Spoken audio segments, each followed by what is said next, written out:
تو میرا یہ کہنا ہے کہ حقائق بہت واضح ہیں، تو جو آ کر کام مہدی کریں گے اللہ کا فضل ہے، اس کا کرم ہے، کوئی برا نہ مانے، اس کو فخر نہ سمجھے، میں وہی کام کر رہا ہوں اور اللہ نے مجھے اہل بیت میں قبول فرمایا، تو میں مہدی کا راستہ ہموار کر رہا ہوں۔ ادھر دجال، ارے بھائی ان سے کہہ دو کہ ائمہ تلبیس کی سوانح ذرا قاعدے سے محفوظ کر لیں تو ذرا ٹھیک ٹھاک زیادہ چلیں گے اگر ان کے نقش قدم پہ چلنا ہے۔ اللہم انا نعوذ بک من الحور بعد الکور، مرزا غلام احمد قادیانی کو پڑھ لیں، مودودی کو پڑھ لیں۔ مودودی بھی ایسی باتیں اٹھ پٹانگ لکھ گیا ہے کہ اپنے کاموں کو سب یہی بتایا اس نے کہ جو حضرت مہدی، خمینی بھی ایسی باتیں کرتا تھا،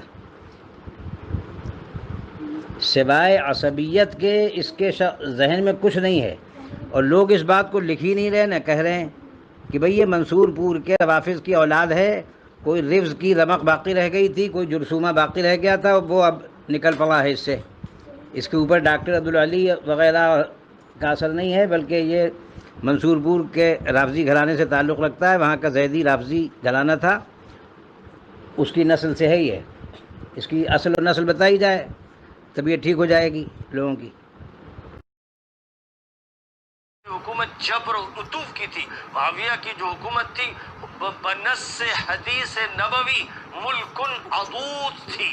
اس کا جو انکار کرے کھلے بندوں میں دعوت دیتا ہوں کہ میں نے ایک موقع پر سعودیہ کے بارے میں کہا تھا کہ میں مباہلے کے لیے تیار ہوں، اس وقت سلفیوں کو میں نے چیلنج کیا تھا، آج پھر میں چیلنج کرتا ہوں بڑے سی بڑی شخصیت کو، چھوٹے بچوں اور چھوٹے لوگوں کو تو ظاہر ہے کہ منہ لگانا ہی مناسب نہیں، لیکن جس طرح اس وقت نجران کے بادشاہ کو چیلنج کیا گیا تھا، آج بھی جو بڑے ذمہ دار ہیں لوگوں کو برا لگنے لگتا ہے، لیکن میں کہتا ہوں مولانا رابع صاحب، حمزہ صاحب، بلال صاحب ندوے کے میدان میں مباہلے کے لیے تیار ہو جائیں۔ اگر وہ یہ سمجھتے ہیں کہ معاویہ نے انصاف کیا اور یہ ان کا حق تھا تو وہ اس بات کو اپنے دل میں رکھ کے کہیں گے، اور میں وہ کہوں گا جو علی نے کہا، جو حسین نے کہا، طاغیہ کہا ان کو، حضرت علی نے کہا، حسین نے کہا، لڑے ان سے اور فرمایا کہ حضور نے فرمایا تھا کہ ان سے جنگ کرو۔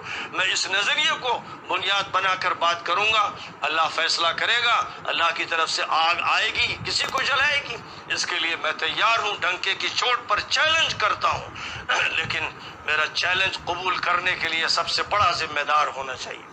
طاقت ہے۔ موجودہ دور کے اندر اپنے آپ کو اہل السنہ کہنے والے بعض علماء، ان کی زبان سے اس طرح کی حفوات اور بکواس نکلتی چلی جا رہی ہے، اور وہ اپنے ہال میں بیٹھے ہوئے، اپنے کمرے میں بیٹھے ہوئے، اپنے ہال میں بیٹھے ہوئے، کسی یوٹیوب چینل پر بیٹھے ہوئے، فیس بک لائیو پر بیٹھے ہوئے باقاعدہ اعلان کر رہے ہیں کہ ہم مباہلے کی دعوت دے رہے ہیں، مباہلہ کر لو، ہم فلاں چیز کی دعوت دے رہے ہیں، یہ کر لو۔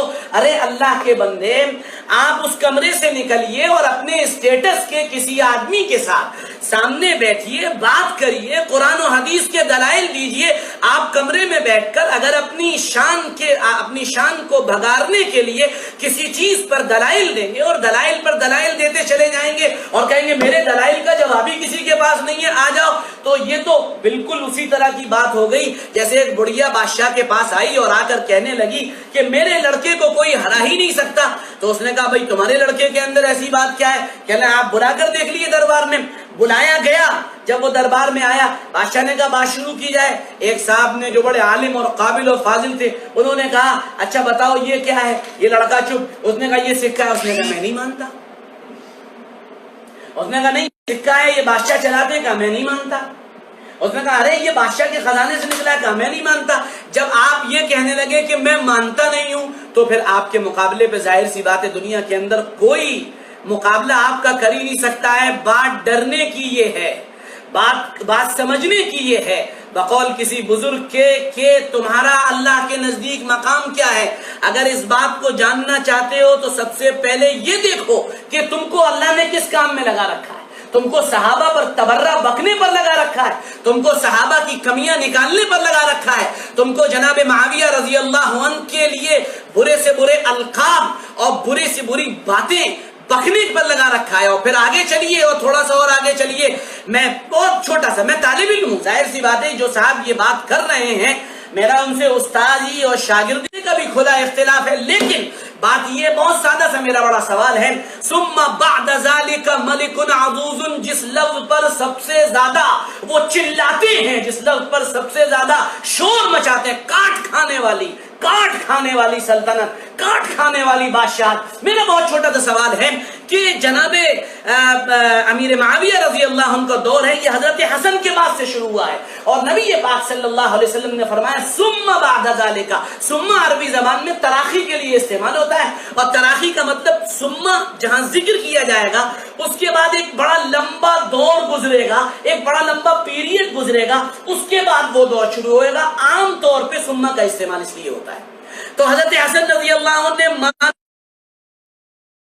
اور خلافت چھوڑنے کے بعد اگلے دن سے ثم بعد ذالک ملک عظوظ، اگلے دن سے ملک عظوظ مسلط ہو گئے، اگلے دن سے پوری دنیا بدل گئی، اگلے دن سے پورا انتظام بدل گیا، اگلے دن سے سختی ہو گئی۔ تاریخ گواہ ہے، پوری تاریخ گواہ ہے، پوری تاریخ اس بات پر شاہد ہے کہ سیدنا امیر معاویہ رضی اللہ عنہ کا 20 سال کا دور امن کا، عدل کا، انصاف کا اور لوگوں کے ساتھ بہترین برتاؤ کرنے کا اتنا زبردست دور ہے کہ جس کا انکار کوئی نہیں کر سکتا ہے۔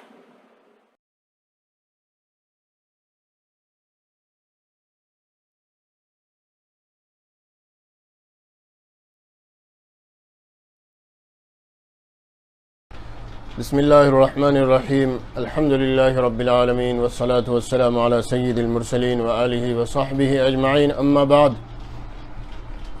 میں اس وقت جناب سلمان ندوی صاحب سے مخاطب ہوں۔ ساری دنیا جانتی ہے کہ اس وقت سلمان ندوی صاحب کا محبوب مشغلہ صحابہ کرام رضی اللہ عنہم اجمعین کی مقدس اور پاکیزہ جماعت پر تبرہ اور دشنام ترازی ہے۔ حضرت معاویہ رضی اللہ تعالیٰ عنہ سے انہوں نے سلسلہ شروع کیا تھا تقریباً 2 سال پہلے۔ اکابرین اور اسلاف کا متعدد علماء کا یہ مقولہ کتابوں کے اندر درج ہے، جن میں امام نسائی رحمۃ اللہ علیہ بھی ہیں اور امام بخاری کے استاد ابو توبہ ابن ربیع وغیرہ ہیں کہ معاویہ ستر لاصحاب النبی صلی اللہ علیہ وسلم، حضرت معاویہ اصحاب رسول کے لیے پردہ ہیں۔ بعض لوگوں نے دروازہ بتایا ہے، جو اس دروازے کو یا اس پردے کو کھولنے کی، پھاڑنے کی کوشش کرے گا وہ بقیہ صحابہ کے اوپر بھی یقیناً جری ہوگا۔ یہی جناب کے ساتھ بھی ہوا ہے۔ حضرت معاویہ رضی اللہ عنہ سے تبرہ کا سلسلہ شروع کیا اور پھر ہوتے ہوتے ہوتے اب مسلسل ترقی کرتے جا رہے ہیں۔ اب شاید ہی کوئی صحابی بچا ہو جو ان کی زبان کی دشنام ترازیوں سے محفوظ ہو۔ سارے صحابہ کو گالیاں دے رہے ہیں۔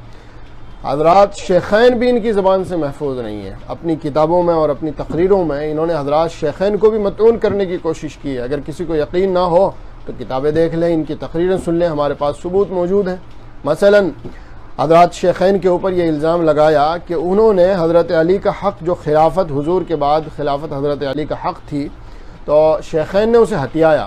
حضور انہیں لشکر اسامہ کے ساتھ بھیجنا چاہتے تھے، وہ نہیں گئے، انہیں پتہ چل گیا حضور کا آخری وقت ہے اس لیے نہیں گئے، اور حضرت علی رضی اللہ عنہ کا حق ہتھیایا۔ سقیفہ بنو ساعدہ پہ حضرت ابو بکر اور عمر حضرت علی کو نہیں لے کر گئے، بغیر بتائے چلے گئے اور وہاں جا کے خود ہی خلافت کی بیعت کر لی، حالانکہ حضرت علی کے ہاتھ پہ بیعت ہونی تھی۔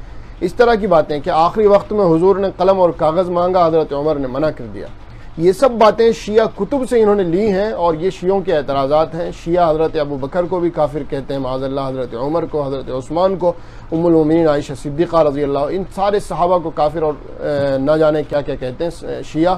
تو وہی شیعوں کے چبائے ہوئے لقمے سلمان ندوی نے اٹھائے اور شیعوں کی کتابوں سے سرقہ کر کے اہل سنت کے اوپر رعب جما رہے ہیں۔ دیکھو میرے پاس دلیلیں ہیں، دیکھو میرے پاس کتابیں ہیں، دیکھو میں اتنا بڑا محقق اور محدث اور مفسر ہوں۔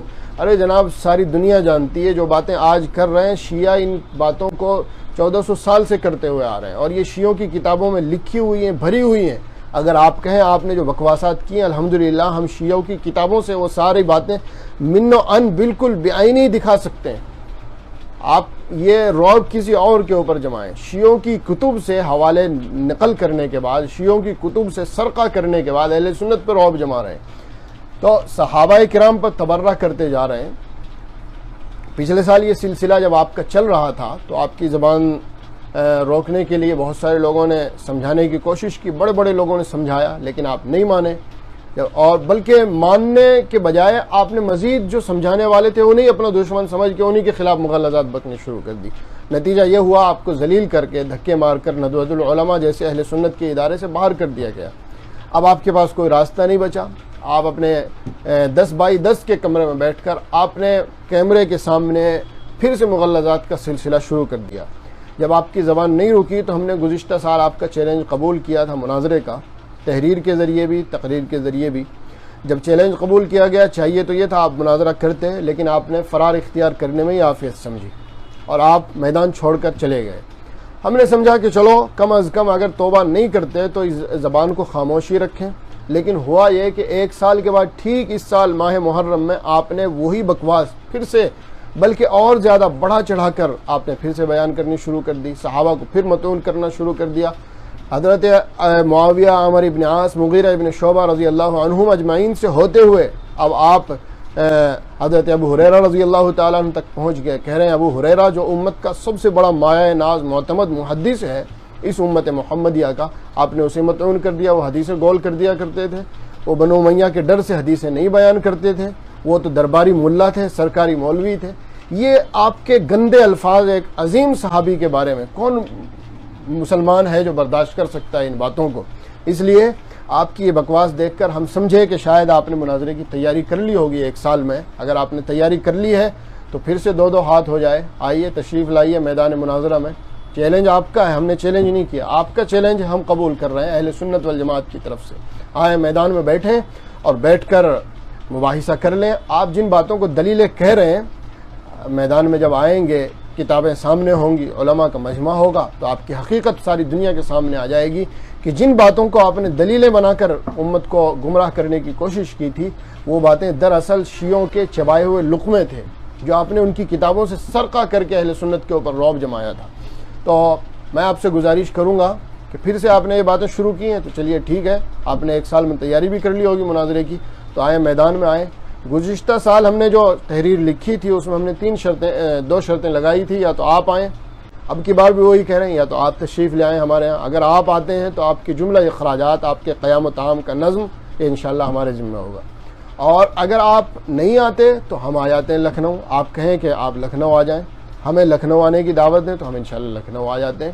اور اگر ہم لکھنؤ آئیں گے تو اگر آپ چاہیں تو بھی ہم آپ سے 1 روپیہ لینے والے نہیں ہیں۔ الحمدللہ ثم الحمدللہ دفاع صحابہ کے لیے اور ناموس صحابہ کے لیے ہم اپنے خرچے پر یہ ساری کارروائی انشاءاللہ برداشت کریں گے۔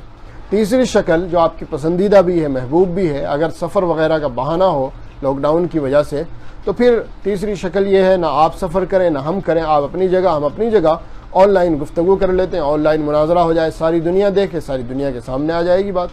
یہ آپ کا پسندیدہ میدان بھی ہے، اس لیے اس سے تو آپ کو بالکل نہیں بھاگنا چاہیے۔ میں آپ سے گزارش کر رہا ہوں، اگر آپ کے اندر ذرہ برابر بھی غیرت اور ذرہ برابر بھی شرم و حیا بچی ہے تو آپ ہم میدان میں بیٹھ کر گفتگو کے لیے تیار ہوں گے، اور اس سال راہ فرار اختیار نہیں کریں گے، میدان چھوڑ کر نہیں بھاگیں گے۔ اگر آپ کے اندر جرأت ہوگی تو آپ میدان میں آئیں گے اور علماء کے مجمع میں بیٹھ کر گفتگو کریں گے، مناظرہ کریں گے۔ تو یہ 3 باتیں میں نے آپ کے سامنے رکھ دی ہیں۔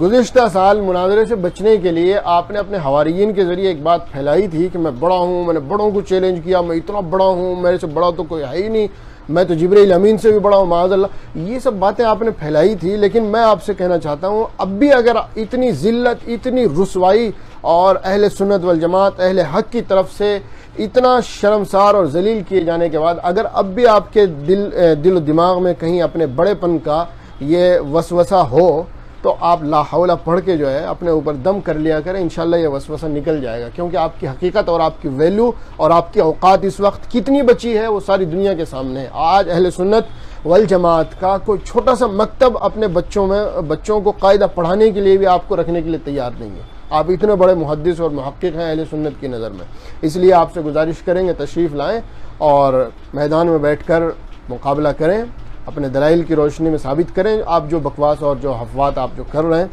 ہم اپنی تحریر لیٹر پیڈ کے ذریعے ہم نے جو لکھی ہے، یہ زبانی بھی میں گفتگو کر رہا ہوں اور لیٹر پیڈ کے ذریعے بھی اپنے یہ چیلنج قبول کی اور یاد دہانی کی تحریر آپ کی خدمت میں بھیج رہے ہیں۔ یہ انشاءاللہ سوشل میڈیا کے ذریعے بھی آپ کو مل جائے گی، ای میل کے ذریعے بھی اور رجسٹری ڈاک کے ذریعے بھی انشاءاللہ آپ کی خدمت میں بھیج دی جائے گی۔ امید ہے آپ پیچھے نہیں ہٹیں گے اور میدان میں آ کر مناظرے کے لیے تیار ہوں گے۔ والسلام علیکم ورحمۃ اللہ وبرکاتہ۔